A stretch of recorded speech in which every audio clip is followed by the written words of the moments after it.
Hey, our Campfire Unplugged, Mike here, and today we're going to talk about RV winterizing and specifically do-it-yourself RV winterizing the easy way. Through this video, we're going to show you the steps that we take in order to make RV winterizing simple and painless. And it has to be because we do this 3 or 4 times each year. We like to get our camper out throughout the year when it's a nice day and go and enjoy the weekend. That's why we have it after all. So take advantage of that awesome asset and get out and enjoy. Hey, our Campfire Unplugged fans. We are here at our campground in the storage yard on a beautiful Saturday evening, and we're going to work on winterizing our camper for the first time this year. And I say the first time because we take our camper out from November through the early part of January.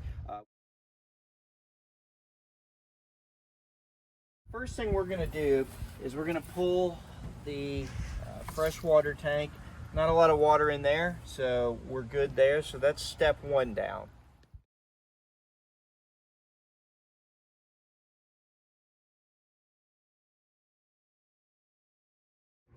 All right, our second step here is we're going to release all the water pressure from the system. And over the summer, we put these kind of quick release valves on our low point drains. So we're gonna let that go, and we're gonna let that go. And these are gonna drain themselves out, pretty much like that. Now, when we're finished, we will open these things back up. But for the time being, we're gonna close them because we're gonna blow all of our lines out, and we need the pressure to build up in the system to clear any excess water that's in some of the pipes that are a lot further away.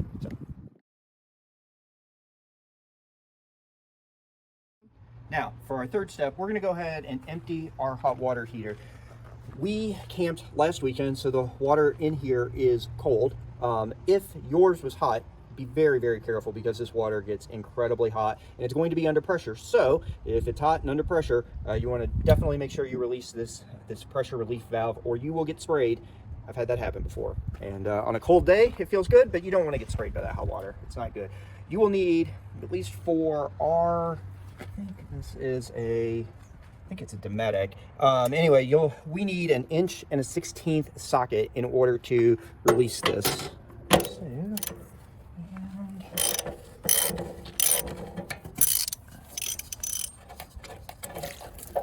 Alright, and away we go. Now,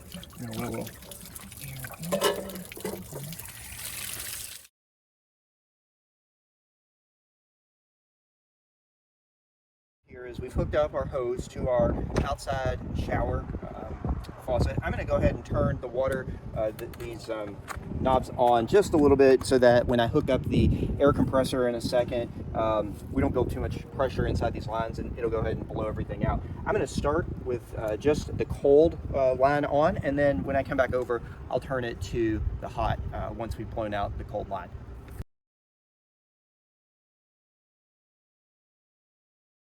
Okay, step 4, we're in our wet bay here.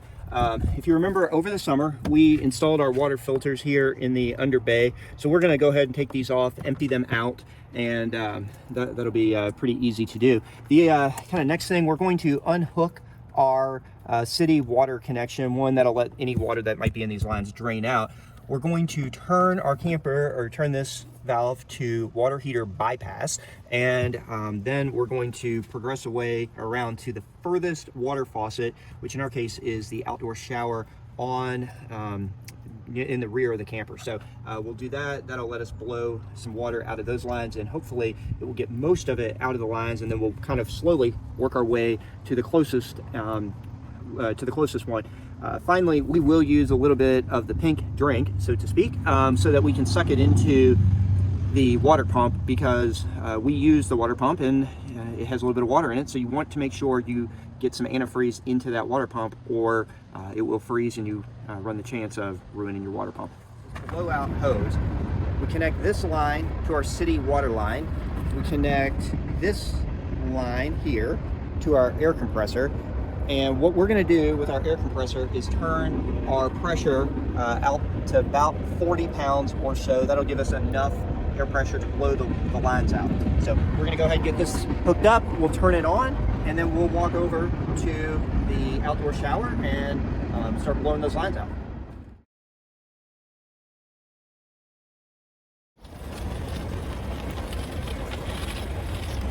Okay, as you can see, we have some water coming out. We're gonna go ahead and turn our hot on. And that will probably blow some water out as well. There you go. See that coming out?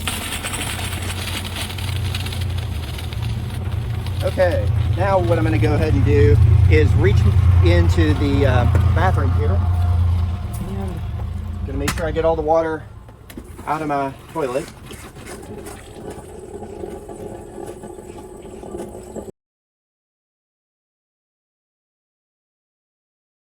Okay, now we'll get the kitchen. So this will kind of blow until we...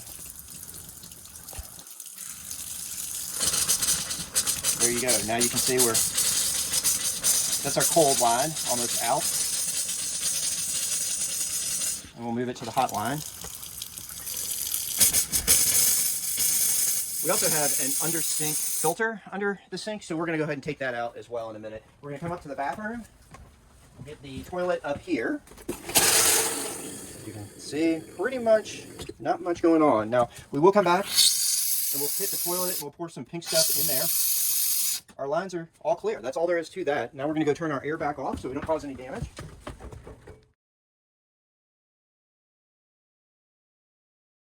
Okay, this is our last faucet, and as you can see, we really don't have hardly any air coming out, which is definitely a good thing. We're going to turn off that air supply. We'll just purge these lines, take all the pressure off, close those faucets back up so we don't get a surprise when we put the water up next time, and we are good to go there.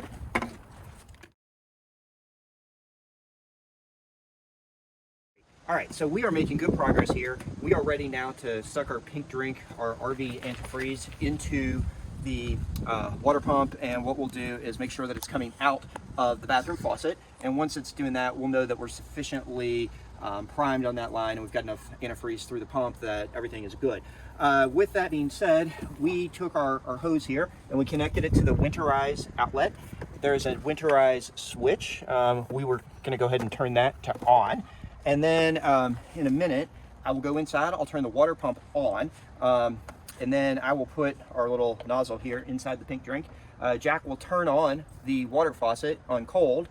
Then once we have some pink antifreeze coming out, he will turn that one off and he'll turn the hot one on, and we'll get some antifreeze kind of going through both of those lines. Will be good. And then we'll put some antifreeze in the toilets and a little bit in the gray tanks so that we're in good shape there.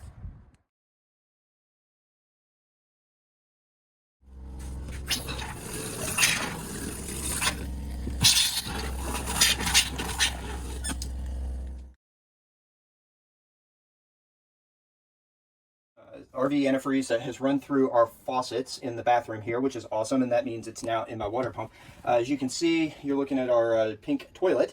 So there is a little bit down in the black tank, which is fine. Our process here pulled down an entire gallon of this stuff. I don't remember it taking that much in the past. Either way, I only brought 1 gallon and a little bit extra, so I have to run up to Walmart and buy a little bit more so that I can put a little bit into our tanks, and we'll be good. But it's not going to be super cold over the next couple of days. I have plenty of time, which is a smart reason to get ahead of winterizing.